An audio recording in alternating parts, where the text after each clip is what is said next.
येत्या 2 आठवड्यात 100 जागा जाहीर करण्यावर महायुतीचा भर आहे, सूत्रांकडून माहिती कळतेय। केंद्रीय गृहमंत्री अमित शहांच्या दौऱ्यानंतर महायुतीमध्ये आता घडामोडींना वेग आलाय।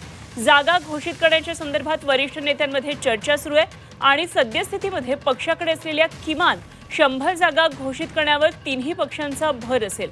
उर्वरित जागांचे वाटप हे इलेक्टिव्ह मेरिटनुसारच होणार आहे।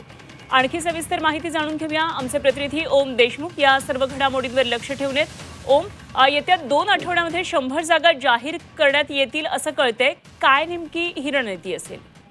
अनुपमा, केंद्रीय गृहमंत्री अमित शहा यांचा नुकताच काही 2 दिवसांचा दौरा महाराष्ट्रामध्ये झाला। या दौऱ्यामध्ये लोकसभेतल्या चुका टाळा आणि त्यानुसार बदल करून प्रचारामध्ये आणि निवडणुकीच्या सगळ्या गोष्टींमध्ये बदल करा अशा प्रकारच्या सूचना देण्यात आल्या होत्या। त्या पार्श्वभूमीवर ज्या विद्यमान स्थितीतल्या जागा तीनही पक्षांकडे आहेत त्यापैकी किमान 100 जागा या महिन्याच्या अखेरपर्यंत घोषित व्हाव्यात आणि त्यानुसार प्रचाराला सुरुवात व्हावी अशा प्रकारच्या हालचाली भाजप आणि महायुतीमध्ये सुरू झालेल्या आहेत। उर्वरित ज्या काही जागा आहेत त्याबद्दल देखील चर्चा सुरू आहे। काही दिवसांपूर्वी नागपुरात एक बैठक यात सर्व महत्त्वाच्या नेत्यांची महायुतीची पार पडली होती।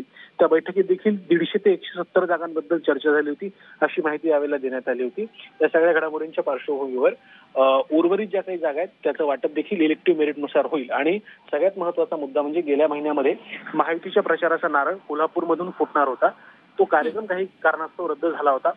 त्या कार्यक्रमाला देखील या महिन्याच्या अखेरीस सुरुवात होईल आणि महायुतीच्या प्रचाराचा अधिकृतपणे शुभारंभ होईल अशा प्रकारची माहिती सध्या आपल्या हाती आली आहे। अनुपमा, ठीक। ओम, धन्यवाद दिलेल्या या सगळ्या सविस्तर माहितीसाठी।